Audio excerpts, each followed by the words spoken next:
I'm Kara Sterling, 29, and I used to have a future in elite gymnastics before my spine met a marble staircase. That one sentence sums up the tragedy of my existence, but it doesn't capture the rage that currently boils in my blood. I was a contender. I was strong. My body was a machine built for precision and power, capable of defying gravity on the uneven bars. Now my body is a cage of titanium rods and constant, dull, aching pain that flares with the weather. I remember the night everything changed with a clarity that haunts my nightmares. It was the winter solstice gala, a pretentious event my parents insisted I attend. I stood at the top of the grand staircase, the velvet rope beneath my hand feeling rough against my palm. I was looking for my brother Liam. I wanted to tell him I was leaving early to get rest for morning training. The chandelier above cast a fractured light over the foyer, making the marble floor below look like a sheet of ice. I felt a presence behind me before I felt the touch. It wasn't a gentle tap. It wasn't an accidental bump from a passerby. It was a shove, a sharp, calculated, two-handed thrust directly between my shoulder blades. My center of gravity, usually so perfect, was gone instantly. As my heels slipped off the edge of the top step, time seemed to stretch into a terrifying slow motion. I flailed, my hands grasping at empty air, my fingernails scraping uselessly against the banister. In that split second before the terrifying descent, the air around me shifted. I smelled it, a suffocating cloud of synthetic vanilla. It was a scent so distinct, so cloying that it made my stomach turn. It was Chloe's perfume. Chloe, the girl who had been obsessed with my brother since college. Chloe, who looked at me with cold, dead eyes whenever Liam wasn't watching. Then came the fall. I tumbled backward into the void. The world spun in a kaleidoscope of gold light and black terror. I didn't scream, I couldn't find the breath. My body struck the steps once, twice, a brutal rhythm of bone against stone. I remember the sickening crunch as I hit the landing. It sounded like a dry branch snapping in a winter forest, but louder. Wet, then silence. A ringing silence that drowned out the music and the gasps of the crowd. I lay at the bottom of the stairs, staring up at that crystal chandelier. It looked like a distant star. I tried to move my legs to get up and brush it off like I did when I missed a landing on the mats. Nothing happened. My legs weren't there. The panic set in like a cold tide. White-hot pain shattered my world a second later. It radiated from my lower back, consuming every thought, every memory, every hope I ever had. I spent 6 months in a hospital bed. I underwent 4 surgeries. I had to learn how to walk again, dragging my left leg like a dead weight for the first year. My gymnastics career was over before the ambulance even arrived that night. I told everyone it was Chloe. I told the police. I told my parents. I screamed it at Liam until my throat was raw. Kara, stop it, Liam had said, sitting by my hospital bed while I couldn't even sit up on my own. Chloe was in the bathroom. Witnesses saw her. You slipped. It was a tragic accident. Don't ruin her life just because you're hurting. He didn't believe me. My own brother chose to believe the girl with the vanilla perfume over his own sister. He called me bitter. He said the trauma had messed with my memory. Eventually, I stopped talking about it. I buried the truth deep inside, letting it fester like an infected wound. I focused on walking. I focused on surviving. 3 years passed. I regained 80% of my mobility, though I'll never run again. I walk with a sleek black cane that I've learned to use as a weapon of intimidation. I built a life as a sports physiotherapist, helping others achieve the dreams I lost. I thought I had found a fragile piece. Then came tonight. Liam called a mandatory family dinner. He said he had life-changing news. I sat at the mahogany dining table, my cane resting against my chair, tracing the rim of my wine glass. My mother was fluttering around with napkins, and my father was checking his watch. The front door opened. I heard Liam's laugh. It was a sound I used to love, but now it just made me tense. "Come on in, babe," he said. My heart hammered against my ribs. I knew that voice. I knew that cadence. Liam walked into the dining room, his face flushed with excitement. And there, clinging to his arm like a parasite, was Chloe. She looked exactly the same. The same blonde blowout, the same feigned innocence, the same predatory glint in her eyes. She was wearing a white dress, innocent and pure, a stark contrast to the darkness she carried inside. But it was the smell that hit me first, that wave of vanilla. It washed over the dining table, drowning out the smell of the roast beef and the expensive wine. It transported me instantly back to the top of those stairs. I could feel the phantom sensation of hands on my back. "Kara," Chloe cooed, her voice dripping with fake syrup. "It's been so long, you look, well." She looked at my cane. A small, triumphant smirk played on her lips for a fraction of a second before she smoothed her expression into one of concern. Liam beamed, lifting her hand. A massive diamond sparkled under the dining room lights. "We're engaged," Liam announced, looking around the table for applause. "I proposed last night. We want you to be the maid of honor, Kara. It would mean the world to us to put the past behind us." The room spun. My father stood up to shake Liam's hand. My mother shrieked with delight, rushing to hug Chloe. I sat frozen. My knuckles turned white as I gripped the stem of my glass.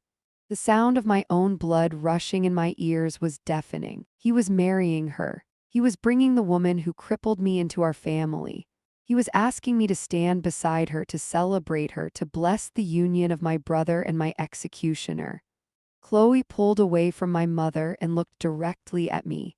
Her eyes locked onto mine. There was no fear there. Only a challenge. She thought she had won. She thought I was broken, a cripple who had accepted her narrative of the accident. She stepped toward me, extending a manicured hand. "Kara, are you happy for us?" I looked at her hand. I looked at the ring that cost more than my medical bills.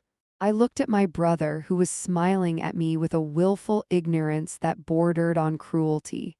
I didn't take her hand. I slowly picked up my cane and stood up. The pain in my spine flared, a familiar companion that reminded me of my purpose. "Happy," I repeated, my voice steady, devoid of the tremors that shook my insides. I leaned in close to her, invading her personal space until all I could smell was that damn vanilla. "I'm thrilled, Chloe," I whispered, low enough that only she could hear. "Because now I know exactly where to find you." I turned to my brother, who looked confused by my tone. "I'm done being the victim, Liam," I said, grabbing my purse. "And I'm certainly not the maid of honor." I walked out of the dining room, the tap, tap, tap of my cane echoing on the hardwood floor like a countdown. I wasn't going to cry. I wasn't going to beg them to believe me anymore. They wanted a wedding? Fine, I would give them a show. But it wouldn't end with a toast. It would end with the truth, even if I had to tear this family apart to reveal it. My brother chose the woman who hospitalized me. Now he was going to learn exactly what happens when you corner a gymnast who knows how to stick a landing. The game had just changed. And this time, I wasn't the one who was going to fall. I'm Kara Sterling, 29, formerly a nationally ranked gymnast, and I am currently rewriting the narrative of my life from tragic accident victim to woman who will burn her brother's perfect world to the ground. To understand why I walked out of that dinner party with my head held high, you have to understand the moment that broke me. It wasn't the fall itself. The fall was just gravity and physics. The true break happened 3 days later in a sterile room that smelled of bleach and dying flowers. I didn't wake up all at once. It was a slow, agonizing crawl out of a black ocean. At first, there was only sound. A rhythmic, mechanical whoosh click that seemed to be keeping time with the throbbing inside my skull. Then came the pain. It wasn't localized. It was a living, breathing entity that had wrapped itself around my spine and was squeezing the life out of me. It felt like my back had been replaced with shattered glass and battery acid. I tried to gasp, to suck in a breath of air to scream, but I couldn't. Something hard and plastic was jammed down my throat. I gagged, a primal reflex that sent a shockwave of agony down my neck. My eyes flew open. The light was blinding, pure aggressive white fluorescent light that seared my retinas. I blinked rapidly, tears streaming down my temples, trying to make sense of the shapes above me. Ceiling tiles, a metal track, a bag of clear fluid hanging like a pendulum. I tried to lift my hands to claw the obstruction from my throat, but my arms were heavy, sluggish, strapped down to the rails of the bed. Panic, cold and sharp, pierced through the fog of anesthesia. I fought against the restraints, my heart hammering against my ribs like a trapped bird. That's when I realized I couldn't feel my legs. I could see the blanket tented up further down the bed. I knew my legs were there, but the signal from my brain was hitting a dead end somewhere in my lower back. I strained, pushing with every ounce of mental will I had, trying to twitch a toe, flex a calf, anything. Nothing, just a terrified stillness. Kara. Kara, can you hear me? The voice came from my right. It was familiar, but it sounded warped, as if coming from underwater. I turned my head, the movement grinding against a stiff neck brace I hadn't realized I was wearing. Liam was sitting in a plastic chair next to the bed. He looked terrible. His eyes were bloodshot, his expensive suit rumpled, his hair a mess. For a split second, relief washed over me. My big brother was here. He would help me. He would get this tube out. He would tell me that Chloe had been arrested. Don't try to move, Liam said, his voice trembling. He reached out and covered my hand with his. His palm was clammy. You've been in a medically induced coma for 3 days. You had extensive surgery, Kara. They had to fuse your vertebrae. I stared at him, my eyes wide and pleading. I chewed on the plastic tube, making a wet, desperate gurgling sound. Chloe, I tried to mouth around the obstruction. Chloe pushed me. Liam flinched at the sound. He didn't look angry. He looked guilty, but not the kind of guilt you feel when you've let someone down. It was the kind of guilt you feel when you're hiding something. I need to tell you something, he said, his voice dropping to a whisper. He squeezed my hand tighter, too tight, as if he were trying to keep me anchored to the bed. The police were here. They asked about the fall. My heart rate monitor began to beep faster. Beep, beep, beep, beep. Yes, tell them about the vanilla perfume. Tell them about the shove. I told them it was an accident, Liam said. The world stopped. The whoosh click of the ventilator seemed to deafen me. I told them you've been under a lot of stress with training, he continued, refusing to meet my eyes. He was looking at the pins sticking out of my shins, visible just below the hem of the blanket. I told them you were dizzy, that you slipped. I thrashed. I bucked my upper body against the mattress, the pain in my spine exploding into white-hot supernova, but I didn't care. I needed to scream. I needed to call him a liar. Stop it, Kara, stop. Liam stood up, putting his hands on my shoulders to hold me down. Listen to me, you're going to hurt yourself more. I glared at him, tears blurring my vision. Why? My eyes screamed the question. Why are you doing this? Chloe is a wreck, he said, and the way he said her name, with such tenderness, such protection, made my stomach lurch. She's been crying for 3 days. She feels responsible because she was the one who found you. Found me, she was the one who broke me. I can't let you ruin her life over a mistake, Kara, Liam said, his voice hardening slightly.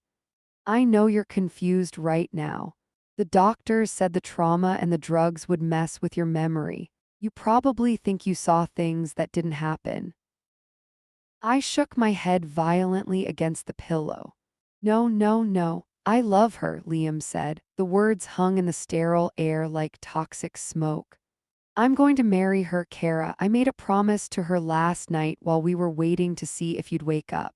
We're going to get through this as a family. You, me, and Chloe. He was rewriting reality in real time.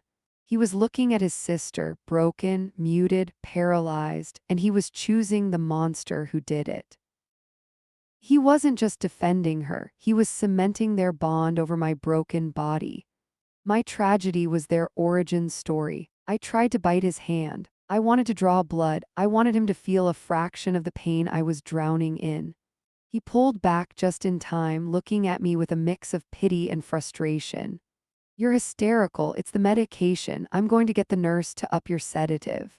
No, I tried to scream, but it came out as a strangled, plastic-choked rasp.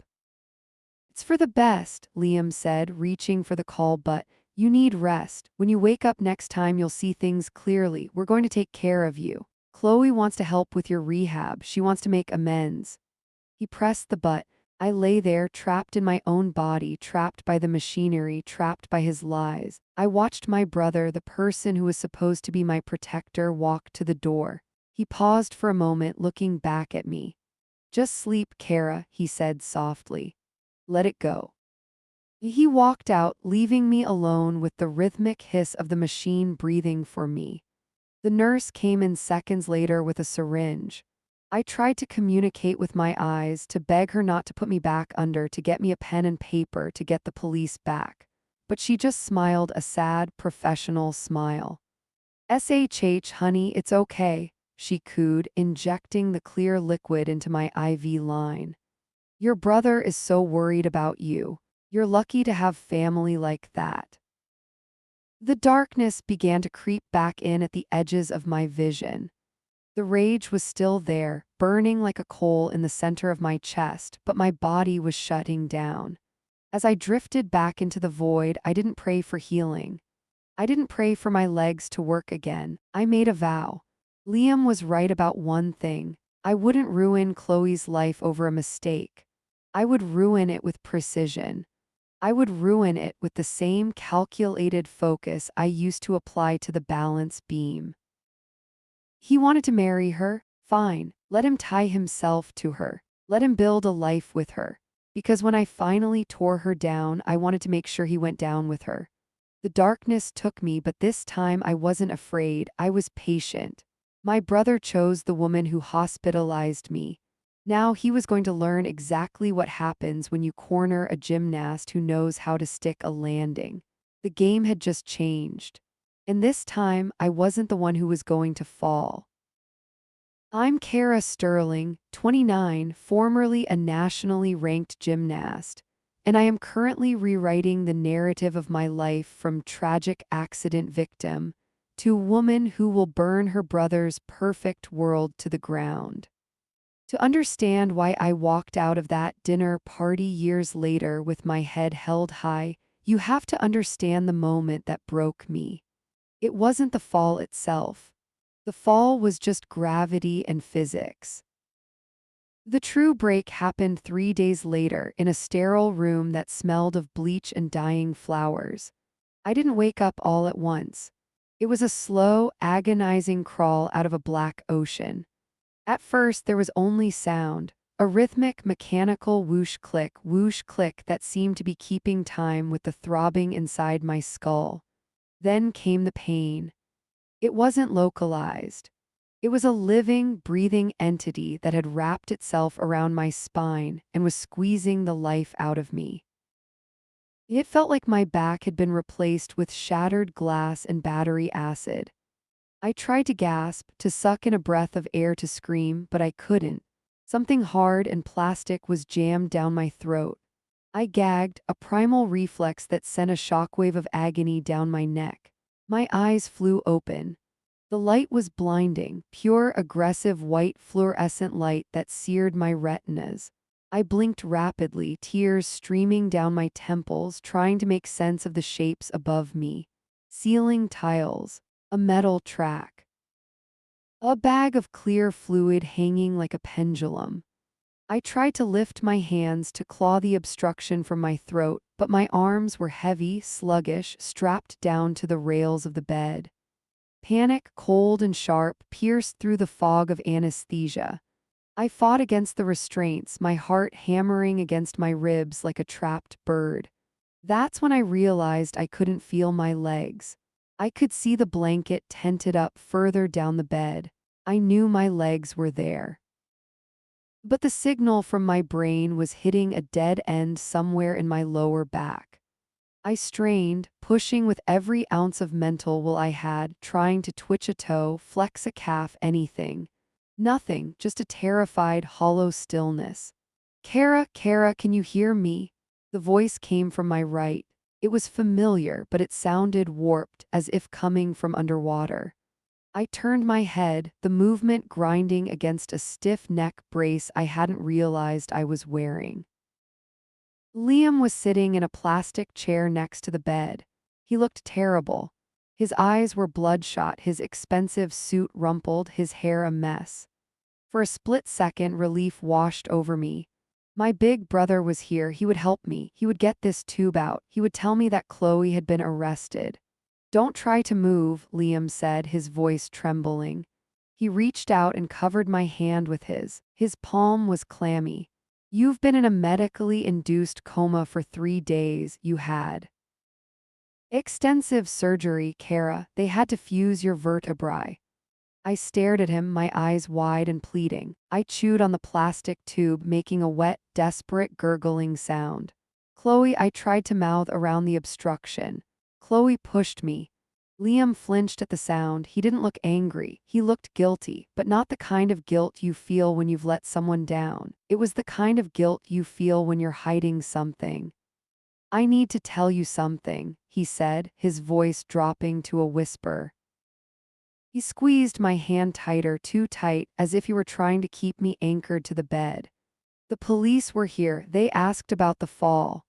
My heart rate monitor began to beep faster. Beep, beep, beep, beep. Yes, tell them about the vanilla perfume. Tell them about the shove. I told them it was an accident, Liam said. The world stopped. The whoosh click of the ventilator seemed to deafen me. I told them you've been under a lot of stress with training, he continued, refusing to meet my eyes. He was looking at the pins sticking out of my shins, visible just below the hem of the blanket. I told them you were dizzy, that you slipped. I thrashed. I bucked my upper body against the mattress, the pain in my spine exploding into white-hot supernova, but I didn't care. I needed to scream. I needed to call him a liar. Stop it, Kara, stop. Liam stood up, putting his hands on my shoulders to hold me down. Listen to me, you're going to hurt yourself more. I glared at him, tears blurring my vision. Why? My eyes screamed the question. Why are you doing this? Chloe is a wreck, he said, and the way he said her name with such tenderness, such protection made my stomach lurch. She's been crying for 3 days. She feels responsible because she was the one who found you. Found me, she was the one who broke me. I can't let you ruin her life over a mistake, Kara, Liam said, his voice hardening slightly.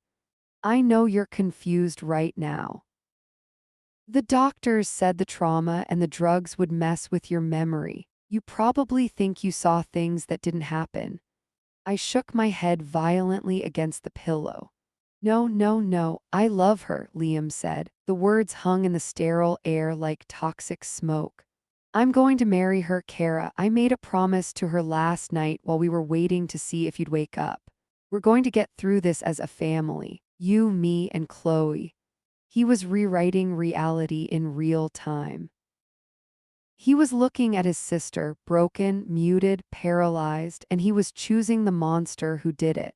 He wasn't just defending her, he was cementing their bond over my broken body.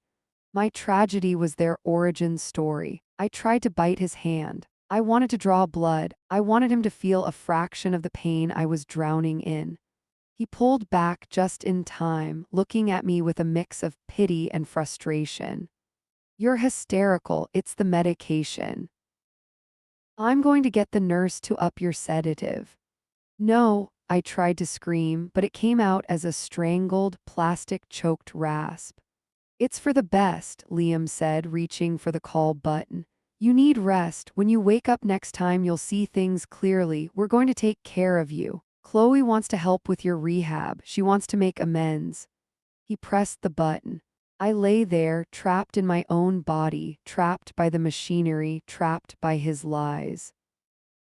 I watched my brother, the person who was supposed to be my protector, walk to the door. He paused for a moment, looking back at me. Just sleep, Kara, he said softly. Let it go. He walked out, leaving me alone with the rhythmic hiss of the machine breathing for me. The nurse came in seconds later with a syringe. I tried to communicate with my eyes, to beg her not to put me back under, to get me a pen and paper, to get the police back. But she just smiled a sad, professional smile. SHH, honey, it's okay, she cooed, injecting the clear liquid into my IV line. Your brother is so worried about you. You're lucky to have family like that. The darkness began to creep back in at the edges of my vision. The rage was still there, burning like a coal in the center of my chest, but my body was shutting down. As I drifted back into the void, I didn't pray for healing. I didn't pray for my legs to work again. I made a vow. Liam was right about one thing. I wouldn't ruin Chloe's life over a mistake. I would ruin it with precision. I would ruin it with the same calculated focus I used to apply to the balance beam. He wanted to marry her? Fine. Let him tie himself to her. Let him build a life with her. Because when I finally tore her down, I wanted to make sure he went down with her. The darkness took me, but this time I wasn't afraid. I was patient. I'm Kara Sterling, 29, a former Olympic hopeful gymnast turned pariah, and I am currently orchestrating the destruction of my brother's life from the seat of a wheelchair I no longer need. The physical therapy room smelled of stale sweat, rubber mats, and despair. It was a scent I used to associate with triumph, with the grind of training sessions that ended in gold medals and podium placements. Now it smelled like failure. I stared at the parallel bars in front of me. They looked like the jaws of a beast waiting to swallow me whole. Okay, Kara, my therapist Marco said, his voice gentle but firm. Just try to shift your weight, don't force the lift, just find your center. My center was gone. It had been severed in a hospital bed 6 months ago when my brother decided his fiancée's happiness was worth more than my spine. I gripped the cold metal bars. My knuckles turned white. I closed my eyes and visualized the nerve pathways in my legs, the ones that had been silent for weeks after the surgery. The doctors called my recovery improbable. I called it necessary. I took a breath, grit my teeth, and pushed. Pain exploded in my lower back. It wasn't the dull ache of a bruise, it was the sharp, electric shriek of nerves waking up and screaming in protest. It felt like someone was pouring molten lead into my pelvis. A guttural sound ripped from my throat, half sob, half growl. My arms shook violently, the triceps that used to vault me 6 feet into the air now trembling under the simple weight of my own broken body. Easy, easy, Marco stepped in, his hands hovering around my waist. That's enough for today. No, I gasped, sweat dripping from the tip of my nose onto the gray linoleum. Again, Kara, you're pushing too hard, you'll set yourself back. I said again. I didn't tell him why I was pushing. I didn't tell him that every time the pain threatened to black me out, I summoned a face to keep me conscious. Chloe's face. The way she had looked at me over the rim of her champagne glass right before I fell. The way she looked now, clinging to Liam's arm during their weekly pity visits, wearing my family heirlooms and planning her wedding. I pushed again. The agony was blinding, a white-hot supernova in my spine. But through the fire I felt it, a twitch in my right quadriceps, flicker of connection in my left calf. I held the position for 3 seconds, 1, 2, 3, then I collapsed into the wheelchair, gasping for air, my heart hammering a frantic rhythm against my ribs. Incredible, Marco whispered, checking his clipboard. That's the longest you've stood unassisted. Don't write it down, I wheezed. Marco paused, his pen hovering over the chart. He looked at me confused. What? Don't write it down, I repeated, lifting my head to look him in the eye. My brother. He worries, if he knows I'm progressing this fast, he'll get his hopes up. I want to surprise him when I'm fully recovered. Until then, the official report says I'm struggling. Please. It was a lie, of course, a calculated, manipulative lie. Marco bought it because people love a tragic, sentimental surprise. He nodded, conspiratorially erasing the note. Okay, our secret. The truth was much darker. I had realized something terrifyingly simple during my first month in this facility. When I was weak, Liam and Chloe relaxed. When I was the broken, fragile sister drooling on painkillers, they let their guard down. They talked openly in front of me. They left their phones unlocked. They treated me like a piece of furniture, damaged, expensive furniture that they felt guilty about, but furniture nonetheless. If they knew I was getting strong, they would put their shields back up. If they knew I could walk, I became a threat. So I decided to stay crippled, at least in their eyes. Later that afternoon, the door to my private room swung open. The scent of vanilla perfume hit me before I even saw her. It made my stomach turn over. Kara, look who's here. Liam's voice was overly bright, the fake cheerfulness of a man trying to convince himself he wasn't a monster. I adjusted the blanket over my legs, ensuring my feet were angled awkwardly, lifelessly. I slumped slightly in the chair, letting my mouth hang open just a fraction. The performance began. Hey Lee, I mumbled, keeping my voice raspy and weak. Chloe breezed in behind him, carrying a bouquet of lilies. She looked radiant, disgustingly healthy. She was wearing a white cashmere sweater that probably cost more than my rehab stay. Oh, sweetie, Chloe cooed, placing the flowers on the nightstand next to the stack of unpaid medical bills Liam pretended to handle. You look tired. Is the therapy too much? It's hard, I whispered, dropping my gaze to my lap. I don't think. I don't think my legs are working, Chloe. I saw the look that passed between them. It was a flash of relief, pure, unadulterated relief. If I was permanently broken, the accident was a tragedy, not a crime. If I stayed in this chair, their narrative held. You just need time, Liam said, patting my shoulder. He didn't squeeze. He treated me like glass now. The doctors said it's a long road. We're here for you. We're going to retrofit the guest house for you after the wedding. You'll have a ramp and everything. The guest house. They were going to put me in the backyard like a discarded pet. You're so good to me, I said, forcing a tear to slide down my cheek. It wasn't hard. The rage inside me was so hot it condensed into moisture instantly. Chloe sat on the edge of the bed, reaching out to stroke my hair. Her touch made my skin crawl. I wanted to grab her wrist and snap it. I wanted to show her exactly how much grip strength I had regained in the last 6 weeks. We actually brought some samples for the wedding cake, Chloe said, pulling a small box from her bag. We wanted your opinion since you probably won't be up for the tasting. She opened the box, red velvet. It looks lovely, I said. We want you to be the maid of honor, Kara, Chloe said, her eyes wide and innocent. I know you can't stand up there with us, but we can decorate your chair. Put some flowers on the wheels. It'll be beautiful. Flowers on the wheels. She wanted to parade her victim down the aisle. I'd be honored, I said. They stayed for an hour, they ate my dinner. They talked about the venue, the band, the honeymoon in the Maldives. I listened to every word, cataloging the dates, the locations, the vendors. Information was ammunition, and I was stockpiling. When they finally left, kissing my forehead and promising to return on Sunday, I waited. I waited until I heard the elevator ding down the hall. I waited until the night nurse did her rounds and the lights in the corridor dimmed. Then I threw the blanket off my legs. I didn't use the call button. I didn't reach for the wheelchair. I placed my feet flat on the cold floor. I gripped the edge of the mattress, my knuckles popping. The pain was there waiting for me, a familiar enemy I had learned to dance with.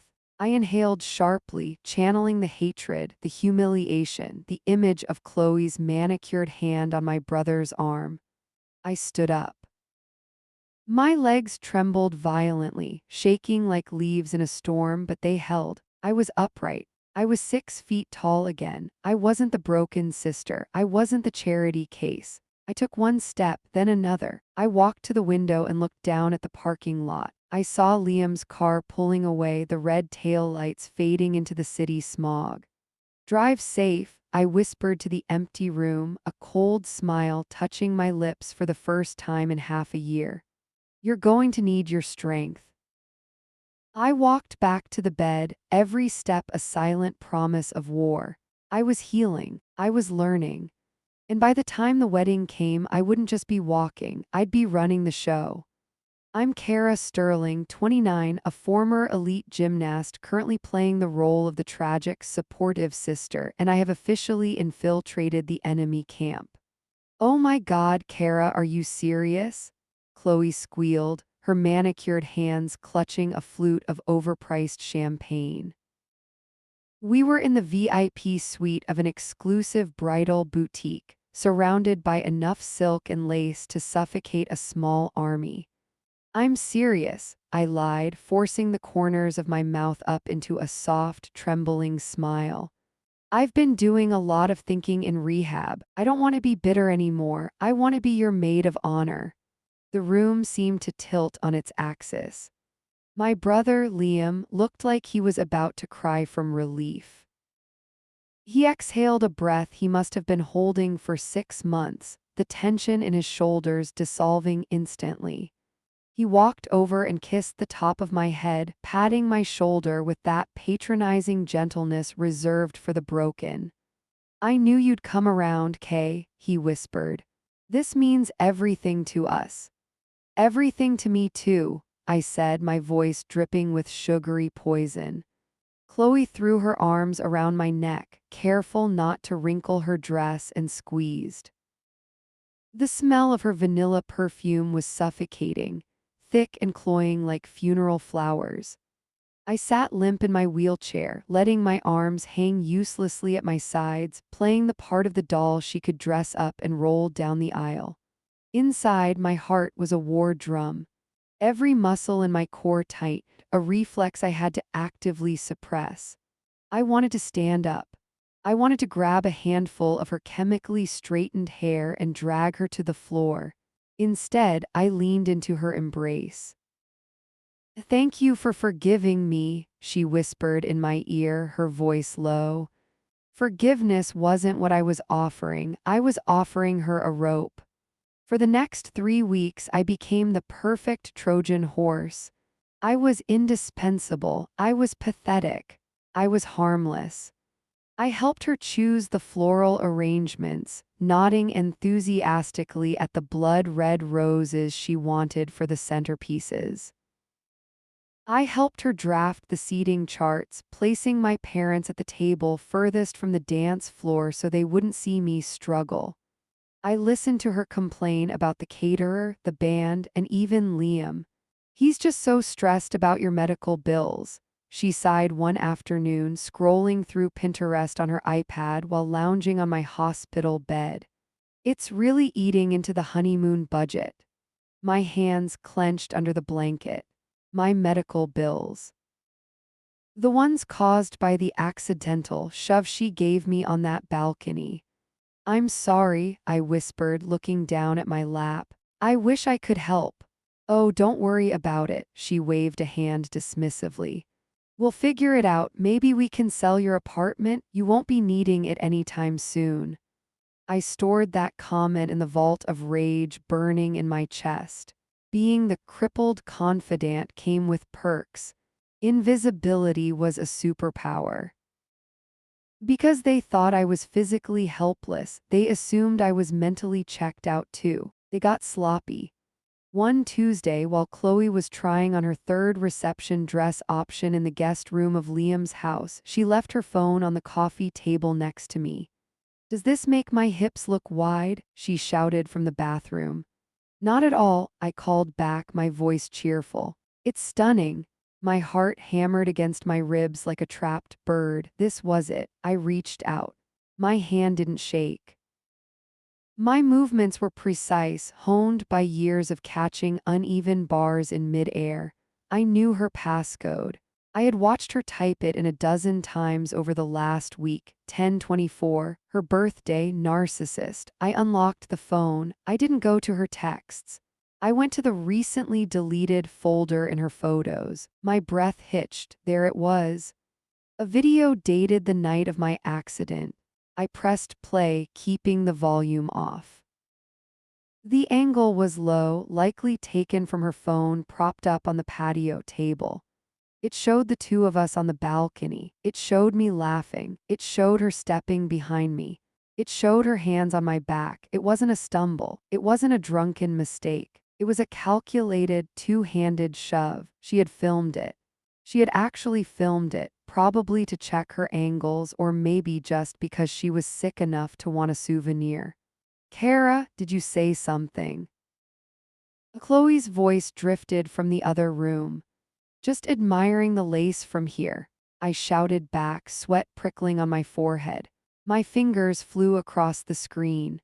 I airdropped the video to my own phone hidden under my thigh. Sent. I deleted the evidence of the transfer. I locked her phone and placed it back on the table exactly 2 millimeters to the left of the coaster, just as it had been. "Okay, I think this is the one," Chloe said, sweeping into the room in a cloud of white tulle. She spun around, beaming at her reflection in the mirror, oblivious to the fact that she had just handed me the weapon that would end her life as she knew it. "It's perfect," I said, and this time my smile was genuine. I felt a spasm in my right calf, a strong, sharp contraction. My body was waking up. My evidence folder was full. I looked at my legs, hidden beneath the heavy wool blanket. I flexed my toes. Then I flexed my ankle. Under the cover of the fabric, my foot moved. A clean, controlled rotation. "I can't wait for the big day," I told her, watching her admire herself. "It's going to be the wedding of the century," she gushed. "Oh, absolutely," I agreed, gripping the armrests of my wheelchair until the leather creaked. "It's going to be unforgettable." I'm Kara Sterling, 29, a former Olympic hopeful gymnast turned vengeance-seeking paraplegic imposter, and I have just located the weapon that will dismantle an entire family dynasty. The video on Chloe's phone was damaging, but it wasn't enough to cage the beast. Her father is a judge, a man who plays golf with the district attorney and drinks scotch with the police commissioner. If I released the phone video, he would spin it. He would claim it was a prank gone wrong, a TikTok trend, a misunderstanding between sisters. I needed the evidence they thought they had destroyed. I sat in my wheelchair in Liam's living room, staring out the bay window at the house next door. It was a mid-century modern fortress owned by a reclusive tech CEO named Elias Thorne. The police report, the one I wasn't supposed to see, claimed there were no functional security cameras in the vicinity of the balcony where I fell. I lifted my binoculars, my hands steady as stone. There, tucked under the cedar overhang of Thorne's roof, was a small, matte black sphere. It wasn't a dummy camera. I could see the faint red tally light blinking in the dusk. Liam and Chloe were gone for a cake tasting. I had 2 hours. I didn't wheel myself out the front door, I stood up. My legs felt heavy like they were filled with wet sand, but the muscles were firing. I walked to the side door, grabbed a heavy coat to cover my frame, and slipped into the shadows of the garden hedge. I crossed the property line, moving with the silent, predatory grace I had spent 20 years perfecting on the mat. I didn't knock on Thorne's door. I went for his external server hub. In my past life before the accident, I dated a cybersecurity analyst. He taught me that people spend thousands on physical locks but leave their digital backdoors wide open. I found the junction box near his garage. It was a gamble, but I had spotted the localized Wi-Fi extender plugged into the external outlet earlier that week. I pulled out my burner phone. I sat in the dirt, my back against the cold brick of his garage, and ran the brute force script I'd spent 3 nights coding with one hand while pretending to sleep. Ping, access granted. I navigated the directories with trembling fingers. I wasn't looking for live feeds, I was looking for archives. My heart slammed against my ribs, a frantic rhythm that echoed in my ears. If Thorne came out, if Chloe came home early, the game was up. I found a folder labeled Motion Events X South. I scrolled back 6 months, June 14th. The night my life ended, the file was there. The police had confiscated the physical hard drive from the main unit inside the house, claiming it was corrupted later. But they hadn't realized Thorne's system had a redundant cloud backup triggered by motion. I pressed download. The progress bar crawled 10%, 20%. I squeezed my eyes shut, sweat trickling down my spine despite the evening chill. 50%. Headlights swept across the driveway next door. Liam's car, they were early. Come on, I hissed, my teeth gritted so hard my jaw ached. 90%, I heard car doors slam. Chloe's high-pitched laughter floated through the hedge. 100%. I severed the connection, shoved the phone into my bra, and scrambled to my feet. I didn't walk back, I ran. I sprinted through the gap in the hedges, ignoring the burn in my atrophied calves, ignoring the scream of my healing tendons. I slipped through the side door of Liam's house just as the front lock beeped. I threw myself into the wheelchair, tossing the coat behind the sofa, and draped a blanket over my legs a split second before the living room door swung open. "We brought you a cupcake," Chloe announced, beaming. I forced a smile, my chest heaving, masking my breathlessness with a cough. "You guys are the best." Later that night, locked in the sanctuary of the guest bathroom, I played the footage. The angle was perfect. High definition. Night vision, it showed the balcony clearly. I saw myself leaning on the railing, laughing at something in the distance. I looked so young, so unbroken. Then Chloe stepped into the frame. She didn't stumble, she didn't trip, she looked left, she looked right. She checked the sliding glass door to ensure Liam was inside. Then she planted her feet. She locked her elbows. She shoved me. It was violent. It was deliberate. And as I went over the rail, flailing into the darkness, she didn't scream.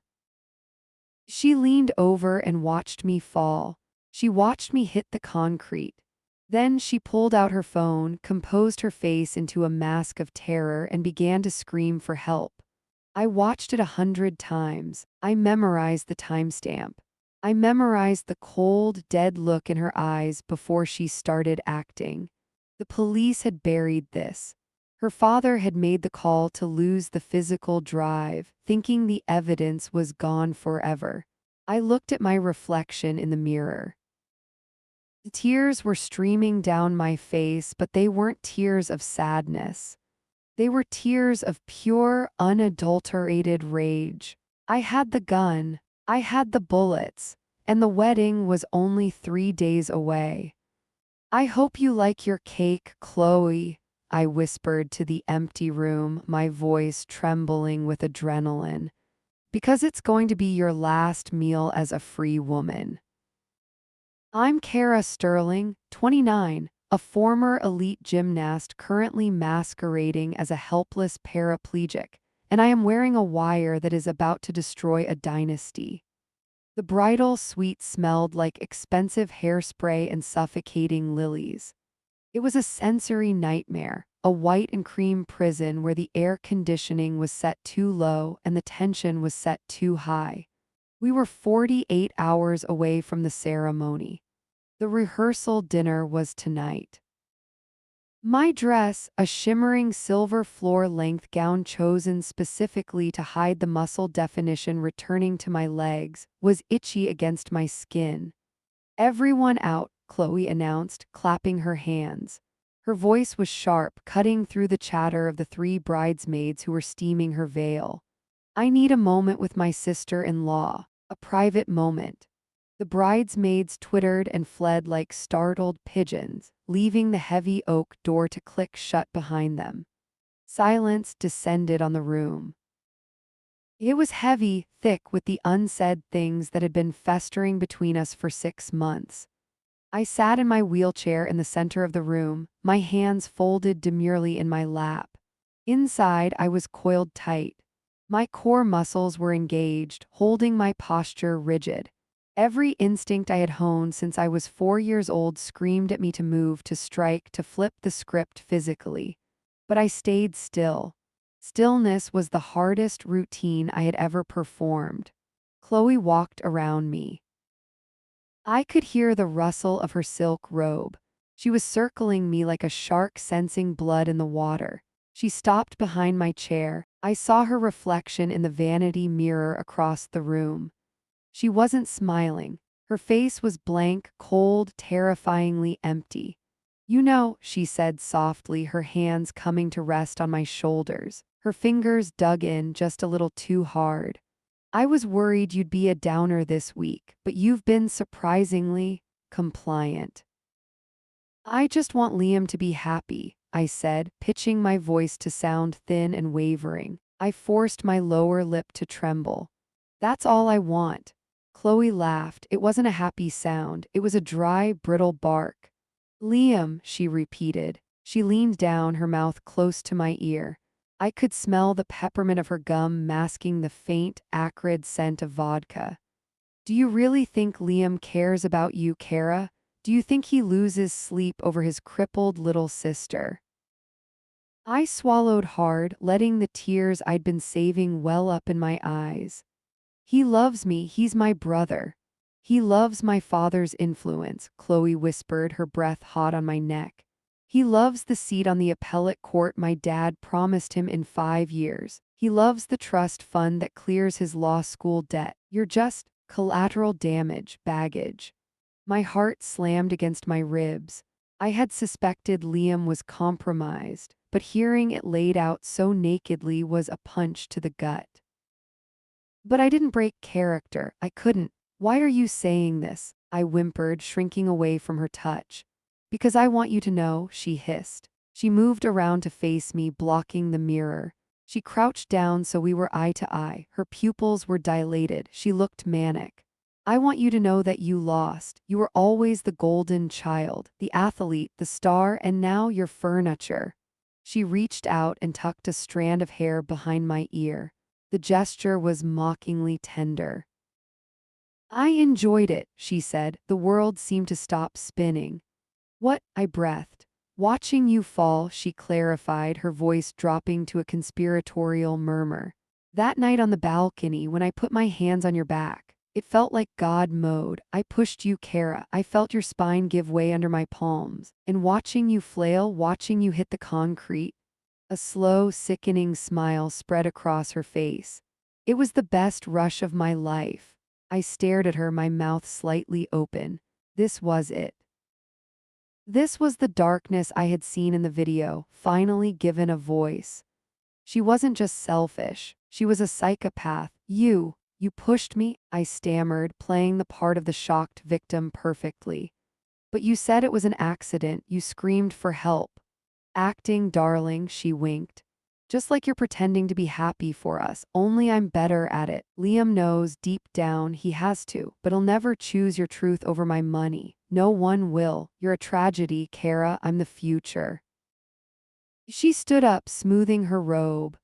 Enjoy the wedding, she said, her voice returning to its normal, bubbly pitch as if she hadn't just confessed to attempted murder. Try not to run over anyone's toes with those wheels. She turned and sashayed toward the bathroom to finish her makeup. I sat frozen until the bathroom door clicked shut and the shower turned on. Then slowly I let the mask drop. The terrified, weeping sister vanished. In her place sat the competitor, the hunter. I looked down at my blouse. It was a vintage silk piece I had bought specifically for this moment. The third button from the top wasn't pearl. It was a high-fidelity omnidirectional microphone with a battery life of 6 hours and a localized storage drive, painted with a pearlescent lacquer to match the others perfectly. I reached up and tapped the button once. A tiny, almost imperceptible vibration against my fingertip confirmed it. Recording saved. I had her. I had the video of the shove. I had the backup footage from the neighbor. And now I had the audio confession admitting to the intent, the pleasure, and the motive. God mode, I whispered to myself, testing the weight of the words. I looked down at my legs. The silver fabric of my dress shimmered over my thighs. I focused on my quadriceps. I fired the muscles. They jumped hard and fast, rippling beneath the silk. Chloe thought I was furniture. She thought I was a prop in her perfect life. She thought my brother had sold me out for a judgeship. She was wrong about the last part. Liam didn't know. He was weak, yes, and blinded by ambition, but he wasn't a monster. He believed the lie because it was easier than facing the truth. But he was about to face it. They all were. I wheeled myself over to the full-length mirror. I looked at the woman staring back. I didn't see a victim. I saw a loaded gun. The wedding was in 2 days. The aisle was long, marble, and unforgiving. Perfect for a gymnastics floor routine. Perfect for a walk. I reached into my bag and pulled out a small, encrypted thumb drive. I plugged a cable into the hidden port on the back of my button recorder and transferred the audio file. Then I made 2 copies. One went to the cloud. One went to an email scheduled to send to the district attorney in 72 hours if I didn't cancel it. The third copy was for the wedding DJ. You like the spotlight, Chloe? I murmured, watching my reflection smile, a sharp, dangerous expression that didn't reach my eyes. I'm going to give you a show you'll never forget. I heard the shower turn off. I quickly wiped the traces of real rage from my face and replaced them with the dull, glazed look of the defeated. I slumped my shoulders. I let my hands go limp. When Chloe emerged, wrapped in a towel and glowing with steam, I was exactly where she left me. Broken, harmless. Still here? She asked breezily. Just waiting for you, I said softly. Good girl, she said, patting my head as she walked past. I watched her go. My toes curled inside my shoes, gripping the soles with crushing force. 2 days. I'm Kara Sterling, 29, a former Olympic-level gymnast currently strapped into a titanium wheelchair, and tonight I am testing the performance limits of my acting ability. The rehearsal dinner was held in the solarium of the country club, a glass-walled cage filled with expensive orchids, and people who cared more about net worth than human decency. The acoustics were terrible.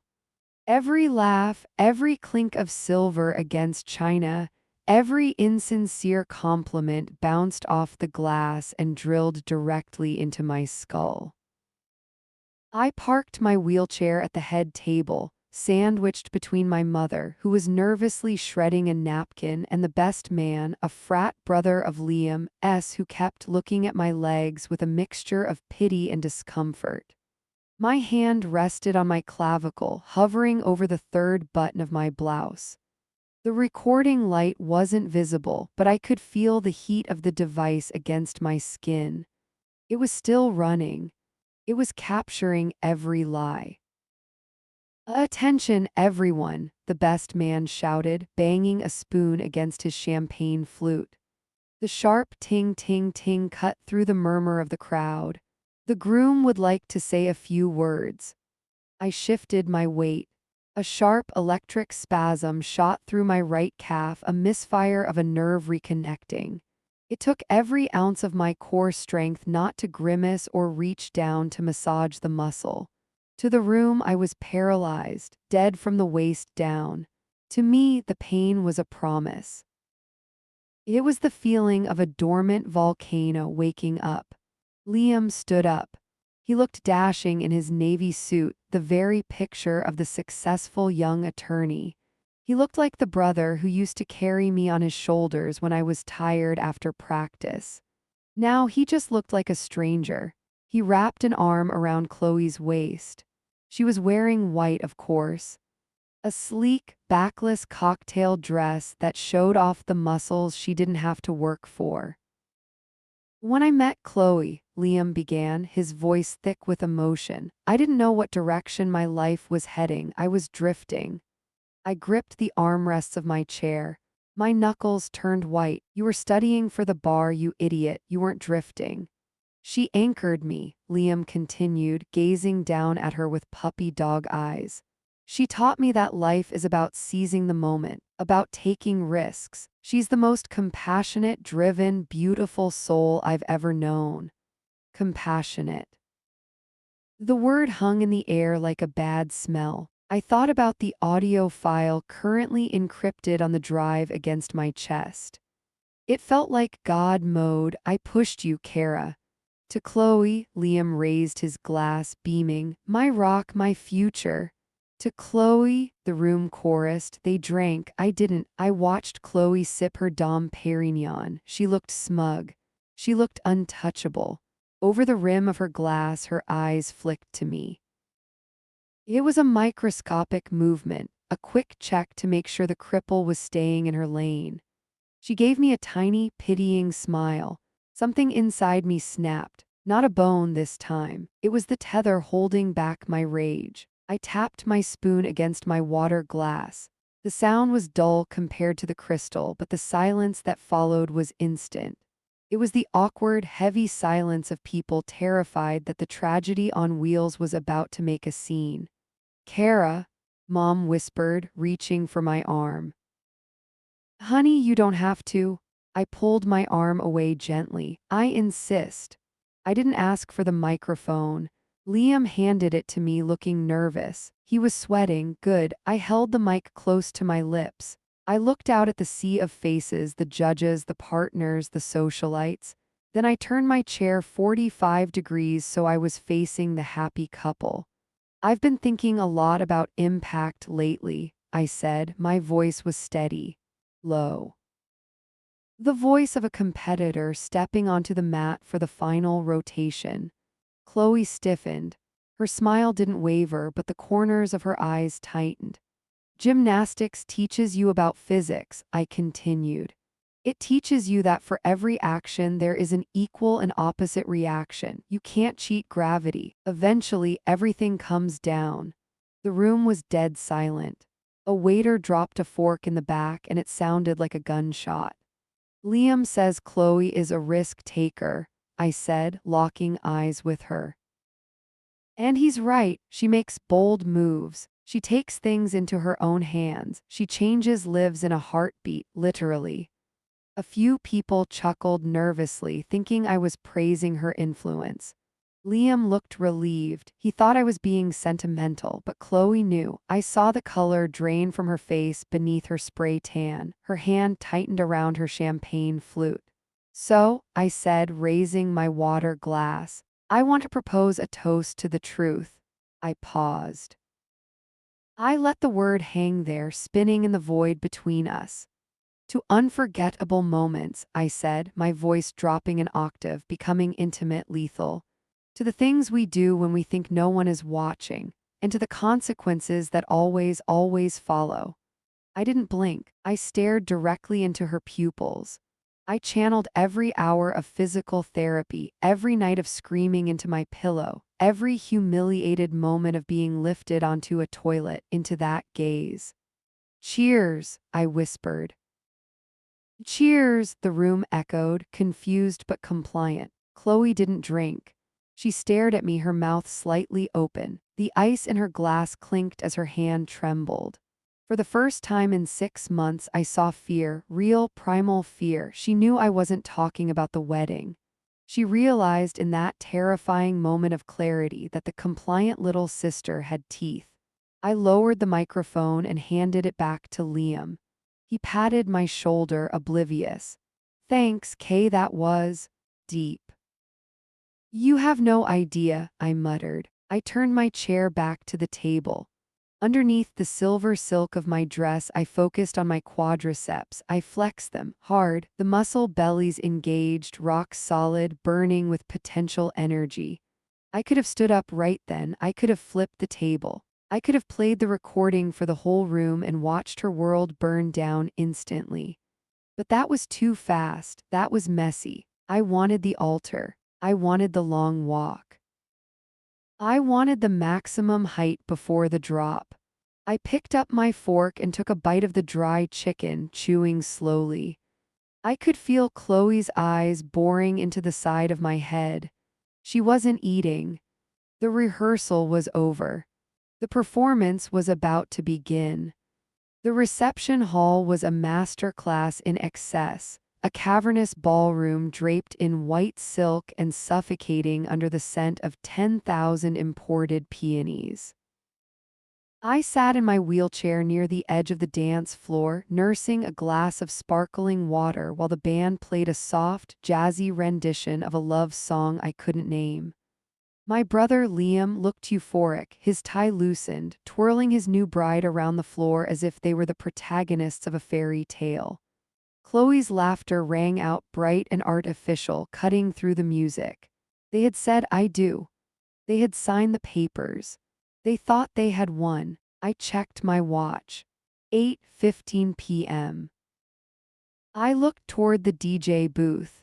The DJ, a guy named Marcus who I'd slipped $500 and a very specific flash drive to earlier that morning, caught my eye. He gave a subtle nod. My heart didn't race. My palms didn't sweat. I felt a cold, crystalline calm settle over me, the same hyper-focus I used to feel right before mounting the balance beam. The world narrowed down to a single point of execution. "Ladies and gentlemen," Marcus's voice boomed over the high-fidelity sound system, dampening the chatter of 300 guests. "If I could have your attention to the main screens. The groom's sister, Kara, has prepared a special tribute video for the happy couple." A collective awe rippled through the room. Liam stopped dancing and looked at me, his eyes shining with gratitude. He mouthed, "Thank you." Chloe beamed, tilting her head in that practiced, innocent way, clutching Liam's hand to her chest. She expected a montage of childhood photos, awkward prom pictures, and perhaps a tearful, inspirational message about overcoming adversity. She expected the victim to pay homage to the victor. The lights in the ballroom dimmed. The massive LED screens flanking the stage flickered to life. The video began with a black screen. Silence stretched for 3 seconds, just long enough to make people lean in, confused. Then the image snapped into focus. It wasn't a grainy photo from a scrapbook. It was crisp, 4K security footage from the landing of our family's lake house, dated 6 months ago. The time stamp in the corner counted down the seconds to the end of my life as I knew it. A gasp started in the front row and spread like a contagion. On the screen, I was standing at the top of the stairs, arguing with Chloe. The resolution was so high you could see the tension in my shoulders, the way Chloe invaded my personal space. The room watched in paralyzed horror as the on-screen Chloe lunged. There was no sound on the video yet, but the visual was violent enough. Her hands slammed into my chest. My body bent backward, defying gravity for a split second before physics took over. I flailed, grasping at air, and then I fell.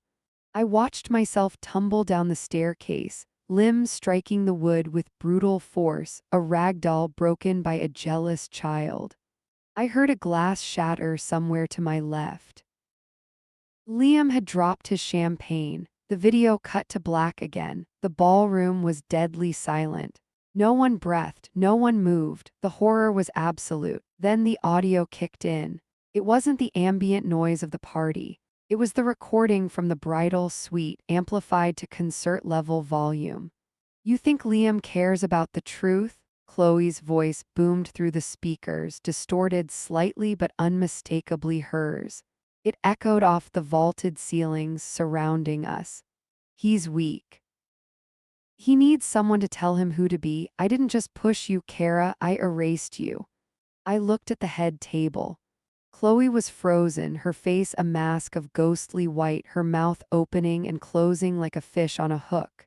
She looked at the screen, then at me, her eyes wide with the realization that she was already dead. The audio continued, merciless. "It felt like God mode. I pushed you, Kara, and I'd do it again. Look at you. You're nothing but a prop now." The recording cut out with a sharp static hiss. The lights didn't come back up immediately. In the semi-darkness, the silence transformed. It wasn't shocked anymore, it was heavy, dangerous, and thick with judgment. "Turn it off," Chloe shrieked, her voice cracking, destroying the stillness. "Turn it off, it's fake, it's AI, she faked it." She lunged toward the DJ booth, tripping over the hem of her intricate lace gown. She scrambled up, wild-eyed, looking for anyone to believe her. But no one moved to help her. I slowly wheeled my chair forward, entering the circle of light on the dance floor. The hum of my electric motor was the only sound in the room. I stopped 10 feet from Liam. He stood alone in the center of the floor. His hands were shaking violently at his sides. He looked from the dark screen to his wife, and finally he looked at me. His face was a ruin of confusion and devastation. The brother who had carried me, who had protected me, and who had ultimately betrayed me by choosing her, was finally seeing the monster he had married. "Liam," Chloe pleaded, grabbing his arm, her manicured nails dug into his suit jacket. "Baby, listen to me, she's jealous, she's crazy. You know she's had mental issues since the accident." Liam didn't look at her. He stared at me, his eyes filling with tears that spilled over his cheeks. He looked at my legs, motionless in the chair, and then back to the screen where seconds ago he had watched his wife try to kill me. "You knew," Liam whispered, his voice hoarse. He wasn't talking to me. He ripped his arm away from Chloe with such force that she stumbled back in her heels. "You pushed her," Liam roared, the sound tearing from his throat, raw and terrifying. "You pushed my sister. It was an accident." Chloe screamed back, tears streaming down her face, ruining her perfect makeup. She slipped. "The video is edited, Liam, please." I sat perfectly still, my hands folded in my lap. I didn't need to say a word. I was the evidence. I was the jury. And now I was the executioner. I watched the realization hit the 300 guests. The lawyers, the judges, the wealthy elite, they were all witnesses to a confession. The district attorney, a close friend of our father, was already reaching into his jacket pocket, pulling out his phone. Chloe saw it too. She spun around, looking for an exit, but the crowd had shifted. They weren't guests anymore, they were a wall. I locked eyes with her one last time. I let the corner of my mouth lift into a small, sharp smile. God mode, I thought. How does it feel? Then I did the one thing that would shatter whatever was left of Liam's world. I placed my hands on the armrests of my wheelchair. I engaged my triceps. I planted my feet firmly on the polished hardwood floor, and I stood up. The silence in the ballroom was heavy enough to crush bones. I stood there, 6 months of physical therapy and agonizing secret workouts burning in my calves, and I locked my knees. I wasn't wobbling. I wasn't trembling. I was 5'7" of cold, hard retribution, and for the first time in half a year I was looking my brother in the eye at his level. A collective gasp sucked the air out of the room. It started near the front and rippled back like a shockwave. "Kara," Liam breathed. His voice was barely a whisper, a sound so fragile it cracked before it reached me. He looked at my legs, then at my face, his expression fracturing into 1,000 pieces. He looked like a man waking up from a coma to find his house burning down. "You," Chloe choked out. She took a stumbling step back, her hands clutching the tulle of her dress. "You can walk, you liar, you manipulated everyone." The irony hit me like a physical blow, but I didn't flinch. I just tilted my head, watching her unravel. "I learned from the best, Chloe." She let out a guttural scream, a feral sound that had no place in a wedding reception, and lunged for me again. But this time she didn't make it 2 steps. Mr. Henderson, the district attorney and my father's golf partner, stepped onto the dance floor. He wasn't smiling. 2 uniformed officers, who I had called an hour ago to wait in the lobby, pushed through the stunned crowd. The sea of tuxedos and gowns parted instantly for the badges. "Chloe Miller," one of the officers said, his voice flat and professional, cutting through the hysteria. "You're under arrest for attempted murder and aggravated assault." "No," Chloe shrieked as he grabbed her wrist. The handcuffs clicked, a sharp, mechanical sound that echoed louder than the music ever had. Liam, tell them she's crazy." Liam didn't move. He stood frozen in the center of the dance floor, his hands hanging uselessly at his sides. He watched the woman he had vowed to love and cherish being manhandled by the police. He watched the white lace of her sleeves bunch up as her arms were wrenched behind her back. He didn't step forward to save her. He didn't yell at the officers. He just stared at me. As they dragged Chloe toward the exit, her heels scraping against the polished wood, she turned her head, her eyes locking onto mine with pure, unadulterated hatred. She looked like a demon being exorcised. "I hate you," she screamed, her voice raw. "I wish you had died at the bottom of those stairs." The doors swallowed her and the officers, leaving a ringing silence in her wake. I adjusted the strap of my silver dress. I felt the eyes of 300 people on me, pity, awe, fear. I didn't care about any of it. I took my first step. My heel clicked against the hardwood, solid, real. I took another. I walked toward Liam. I stopped inches from him. He smelled like expensive cologne and champagne, the scent of the brother who used to carry me on his shoulders when I was tired. His eyes were swimming with tears, red-rimmed and terrified. "Kara," he sobbed, reaching a trembling hand toward my face. "I didn't know, I swear to God, Kay, I didn't know." I looked at his hand. The hand that had signed the marriage certificate. The hand that had pushed my wheelchair aside so he could dance with her. I didn't slap him, I didn't scream, I just stepped back, letting his hand fall into the empty space between us. "You didn't want to know," I said softly. My voice was steady. "You chose the easy lie over the hard truth, Liam. That's who you are." I walked past him. I heard him crumple. I heard the distinct sound of his knees hitting the floor and a sob breaking loose from his chest, but I didn't turn around. I couldn't. If I looked back, I might remember the brother I loved, and that brother didn't exist anymore. I headed for the main doors. The crowd created a wide lane for me, shrinking back as if I were radioactive. I saw my parents standing near the cake table. My mother was weeping into a napkin, her mascara running in dark streaks. My father looked pale, his mouth set in a grim line. They saw me coming. They stepped forward, instinct taking over. Kara, my mother cried, reaching out. Baby, please, let's go home. We can fix this. We can talk about this. We didn't know it was this bad, my father added, his voice pleading. We just wanted peace, Kara. I didn't break my stride. I walked right past them, my chin high, my gait smooth and rhythmic. There is no peace, I said, not even looking at them. And I don't have a home with you anymore. I pushed through the double doors and burst into the cool night air. The humidity hit my skin, heavy and sweet. The valet was waiting with my car which I had modified months ago and hidden in a storage unit, waiting for this exact night. He looked at me, surprised to see me walking, but he didn't say a word. He just handed me the keys. I slid into the driver's seat.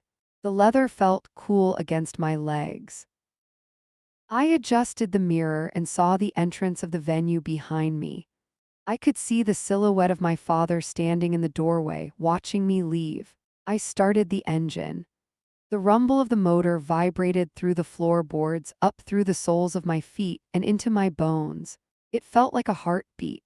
I shifted into gear and pressed the gas. As I pulled onto the highway, watching the lights of the venue fade into the darkness of the rearview mirror, I realized something. My legs didn't hurt. The phantom ache that had plagued me for months was gone. I wasn't the victim anymore. I wasn't the little sister. I wasn't the cripple. I was the storm that had just leveled the city, and now I was driving into the clear, open sky. I rolled down the window and let the wind whip my hair across my face. For the first time in my life, I didn't know where I was going, and it was the most beautiful feeling in the world.